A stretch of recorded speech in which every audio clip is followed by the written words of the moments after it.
In today's video, I'm going to be giving you guys quick and easy examples on how to set your very own pricing structure for your car cleaning business. So for those of you who are brand new to the channel and you want to learn a little bit more about the business side of car cleaning, then make sure you hit the subscribe button and turn on those bell notifications, because we have done all the hard work and now we've finally put together a dedicated business playlist on the channel for you guys to go and watch, and it's perfect for those of you who are beginners or you want to get started and you just don't know where to begin.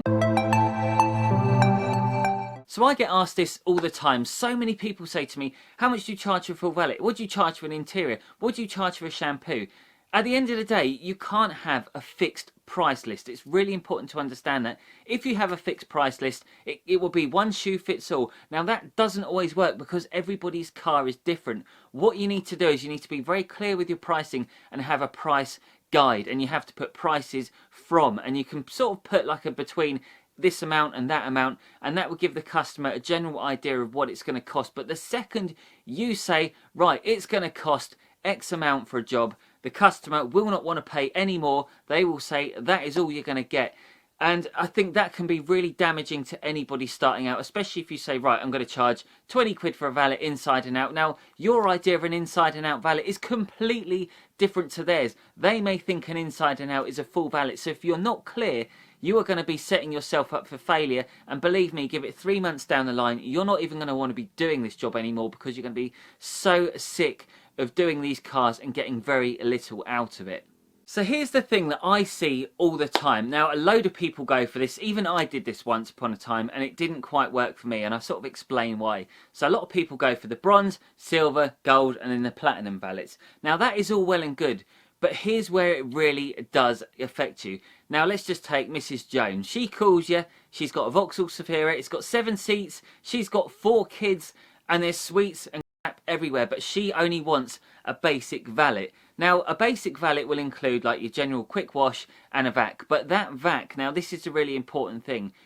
A lot of people don't do this. A lot of people don't put a time limit on your vacuuming. So when you do a basic valet, she's just like, oh okay, you're going to do inside and out. Now she won't understand that that carpet is really poor quality. Now a carpet on a Vauxhall is going to take 15 times as long as doing it on a Bentley, because they're just two different walks of life. A Bentley has a luxurious carpet. It doesn't matter whether you sick on it or do anything on it. At the end of the day, it is an absolute doddle to clean, whereas a Zafira has got loads of nooks and crannies. Now this can be a massive problem for you. When you've got a basic valet, how on God's earth are you supposed to do a quick wash on a Vauxhall Zafira? At the end of the day, if you miss bits on the wheels because it's a quick wash, they're going to be the first people to jump down your throat and go, oh, you've missed a bit. Oh, you should have rolled the car backwards and done the wheels a bit better. Why haven't you done the inside of the wheels? My tyres still look dirty. Why haven't you put gloss on the tyres? There's smeary glass.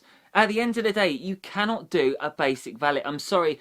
This is what hand car washes were invented for. Hand car washes were completely invented for people who don't have a lot of time. They just want to get their car in and get it out and get a cheap service. You need to scrap the cheap services altogether, completely abolish it. That's their line of work. This is your line of work. You are supposed to be a professional. You're a private service. You come to their house. Now I want you to think about another thing. By getting rid of the cheap customers, you're getting better quality cars. You're getting easier jobs. You can use better quality products. You can make your life so much better and you won't fall out of love with your job. But like I said, when you do it really cheap, it is very difficult to make some money, and it's very difficult to get the momentum and go on to a next job after you've done a horrible pig of a job for very little money. So just bear that in mind.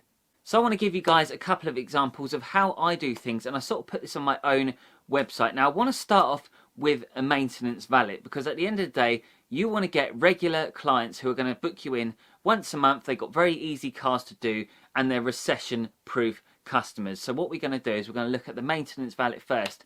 Now this is something that I make exclusively to people who have only had a full valet. This is not something where someone can just pick up the phone and say, right, I want to get a maintenance clean. Unless that car is clean, they do not qualify, I'm afraid. Now the maintenance valet for me, I set it around a price of £50. Now I know it can be completely different based on wherever you live in the UK or even the world for that matter. I obviously understand that there's different sort of wealth levels. In the heart of England where we are, like, we're right near London, so we can sort of offer a bit more of a premium price. So I do understand you can't all set it to 50 quid if I say, right, that's what I'm doing. So how I got things working properly, I literally put on my website, you know, you cannot have a maintenance valet unless you've had a full valet first. Now the reason I say that is because you want to get to know the customer. You want to sort of see what the car's like that you're going to be dealing with. Now if the car is in a horrible state and they're like, oh, can we just have a maintenance valet? You'll be like, well, no, you can't, because you don't know what to expect. So I always say to every customer, if you want to become a regular, and I really do sort of preach about this, like, make your services very exclusive. Make yourself something more than what you are. You're not just a guy who turns up around people's houses. So it's really important that you get to know the car that you're going to deal with. You're going to get to know a little bit more about the client as well. And by doing a full valet as the first valet, what you're going to do is you're going to show the customer what you're capable of doing. And once you've got that car up to a fantastic level, you can say, right, now we've done a full valet, now we can start offering maintenance valets. Like I said before, maintenance valets,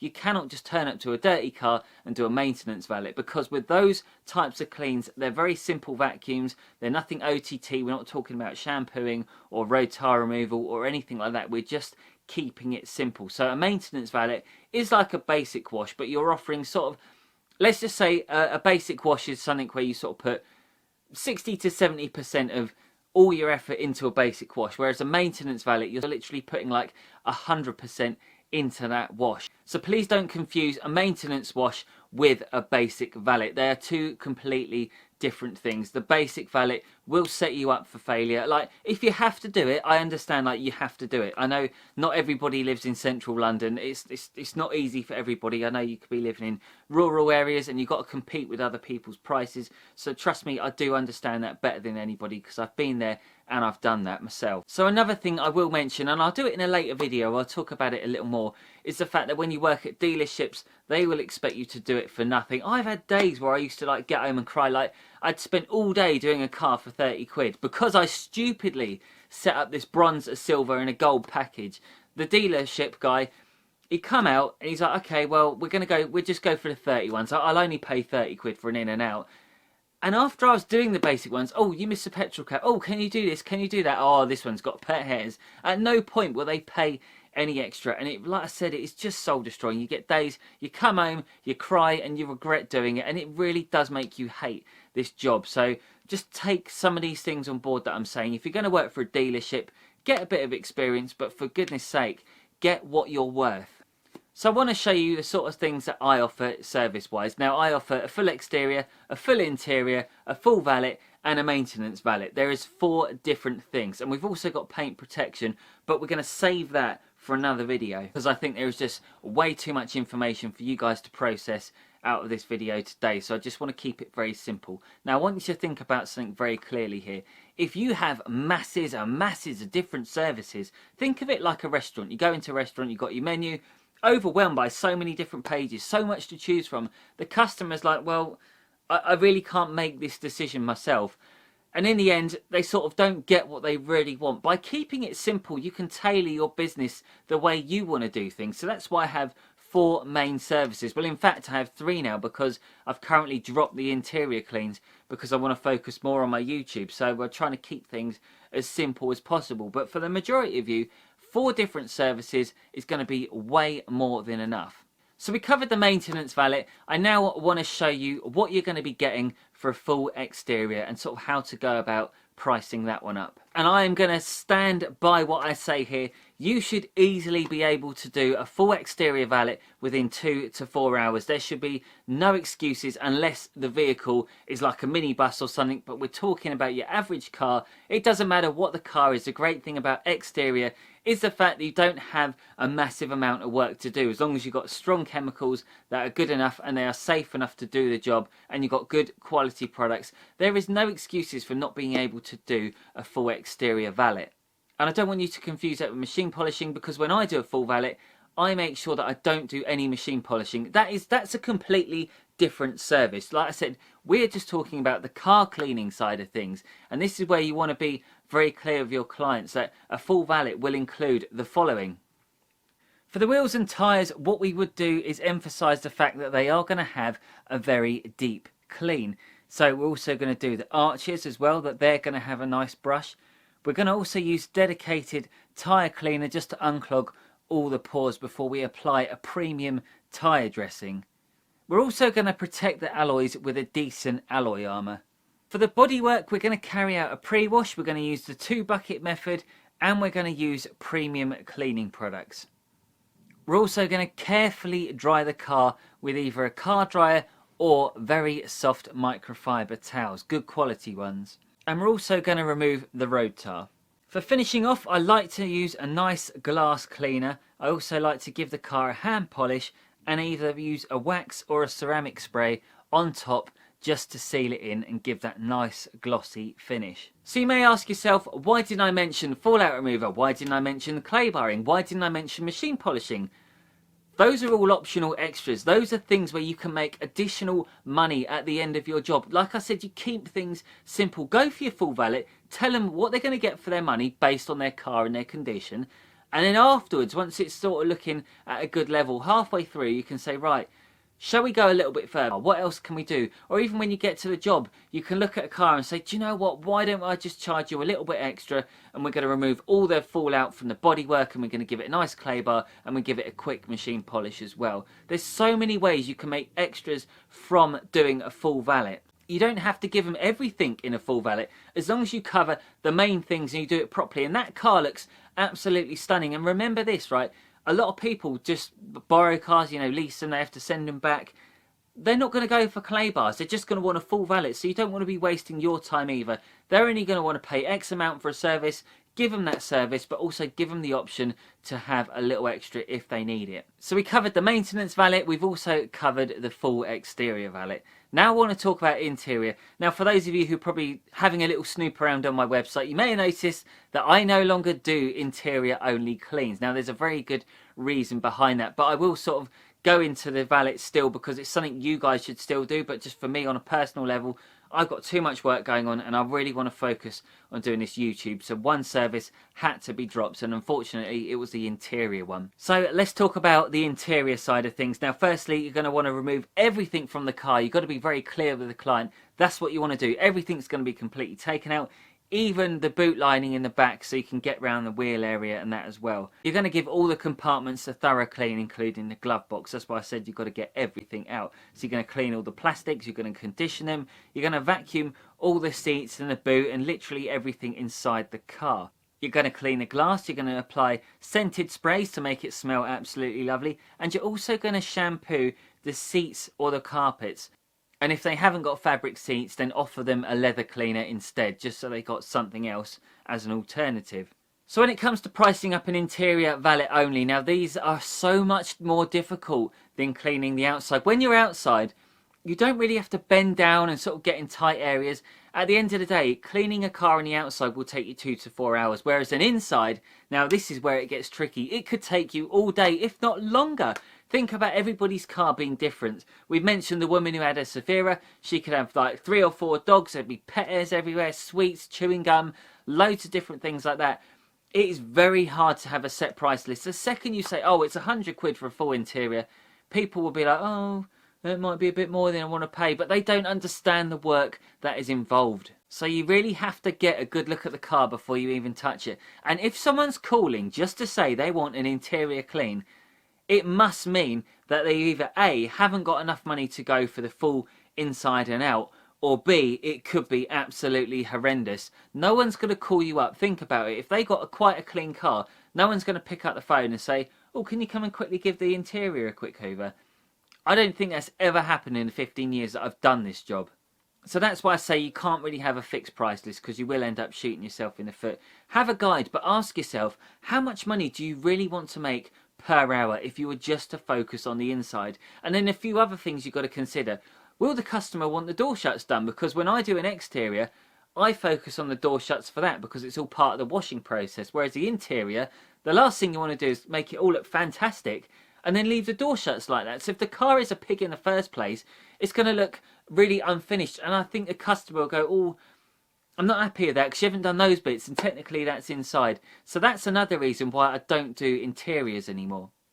So let's talk about interior upsells. Now you've got things like chewing gum removal, antibacterial cleaning, hot steaming. There's so many different options you can go for. You can go for headlining cleaning. Now when I do a full interior, well, when I used to do a full interior, I did very light cleans on the headlining. I didn't put it in my list because at the end of the day, if the headlining looked good in the first place, there's no way I'm going to start cleaning it. Like I say, if it ain't broke, don't fix it. So just leave it alone. You don't want to make any matters worse when it comes to doing your headlining. So put it as an additional upsell, because at least it sort of gives you a bit of flexibility and it gives you another chance to make a little bit extra money, because it's not the quickest thing to clean, because you're literally laying back and you're trying to reach, and it's just not very easy, and it's not a get out clean. So just bear that in mind as well when you're doing these things and when you price up a job. Now this is where things can get very tricky, because a lot of people think all of a sudden they're going to get a massive discount of say £50 off. If you've got £100 exterior, £100 interior, they're going to want both for £150. I'm still going to say no to that. I still think you should at least set it around the £180 mark for a full valet. Get what you're worth. Do a proper job, but use premium products. You need to emphasize these things with the clients as well. The stuff you're using is not cheap. It's not from a hand car wash. You're not going to be covering it in wheel acid. You're going to be using premium products because you are a premium home visiting service. So I know some people can sort of question why these prices that I sort of chuck out are quite high, but at the end of the day, I want the customer to be happy. I say this to my mate Dave all the time, and I know he's probably going to be watching this. He does. Well, he did start off doing the cheaper valets, and he started coming out with me, and I was trying to teach him how I do things and how to make it work. He's gone from doing the real cheap sort of £25 valets, he's now doing £50 maintenance valets, and then he's going to like £100 valets now, because he's sort of followed along with these strategies, and he's been coming out with me, and I've been helping him sort of get along. But he was that person. He was the guy who was charging very little, and he's constantly getting complaints from people saying, well, you haven't done this or you haven't done that, and he's trying to say to them, look, it's a basic clean. He comes to your house, he does a basic clean, and it wasn't working for him. But now he's changed his strategy. He's got really good clients, by the way, and I really do want to introduce him to a few more videos, because I think he's someone that a lot of you guys starting out could follow from, and you could learn a lot from, because he's doing it out of the back of a Vauxhall Corsa. But it's so interesting to see that he's been doing it a few months, and since he started coming out with me and I've started to give away some of these little hints, tips and tricks that I've sort of learnt along the way, he's got really good, and he's getting much better clients, and now he's not afraid to say no, and that's one of the most important things. You have to say no. If a client rings up, oh god, I get this all the time, I'm probably going to get shot down in flames this. If a client rings up, right, if a client rings up and they go, excuse me mate, how much do you charge? What's your best price? Hang up on them. They're not even worth your time, because all that tells me within those first 3 seconds is he's cheap and cheerful, he wants a discount, and he's not going to pay full price even if you do a thorough job. He is the guy you do not want. I cannot stand it when people ring up and like, what's your best price? Oh, someone down the road can do it 10 quid cheaper. Let them do it 10 quid cheaper. They are not your clients. I want the clients who are going to say, yes, I'm going to pay what you're worth, what you charge, and it's as simple as that. So just remember some of these things that I'm talking about. Have yourself a guide, not a fixed price list. Always explain to the customer that they will vary between the size of the vehicle. If you've got a 7-seater, yes, it's going to take a lot longer. If you want these additional things done, yes, it will cost extra. But keep it simple. Set a good high price, because at the end of the day, you want to put off the riffraff. And I'm really sorry to say this, but you don't want the riffraff. Honestly, you don't want the people who got cars who are going to pay you no money. They live on a horrible place and you've got to clean a car in the road. I'm sorry, they are not your client. They are for the hand car wash. Let those guys take care of them while you focus on the good ones.